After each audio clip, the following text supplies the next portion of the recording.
Nobel பரிசு பெற்ற sir CV. ராமனைப் பற்றிய கவிதை. 1000 ஆண்டுகளுக்கு ஒருமுறை கம்பனும் வள்ளுவனும் தமிழ் மண்ணில் பிறப்பார்கள் என்பது பழமொழி.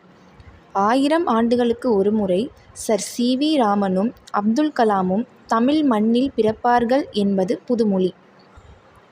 இதிகாசங்களில் ராமனையும் கிருஷ்ணனையும் கடல் நிற வண்ணன் என்று கூறுவது தமிழ் மரபு.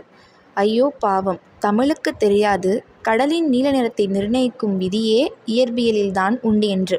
அதனால்தான் கூறினேன், 1000 ஆண்டுகளுக்கு ஒருமுறை பாரதியும் இளங்கோவும் தமிழ் மண்ணில் பிறப்பார்கள் என்பது பழமொழி. 1000 ஆண்டுகளுக்கு ஒருமுறை சர் சி.வி. ராமனும் அப்துல் கலாமும் தமிழ் மண்ணில் பிறப்பார்கள் என்பது புதுமொழி. பழமொழி கூறினாலும் என் தமிழ்த்தாயை நான் தலைவணங்கத் தவறியதில்லை. தமிழை தாயென்று தவறி கூறிவிட்டேன் தமிழ்மொழி மீது கொண்ட காதலால். குறையிருந்தால் மன்னிக்கவும். என் உரையில் குறையிருந்தால் மன்னிக்கவும்.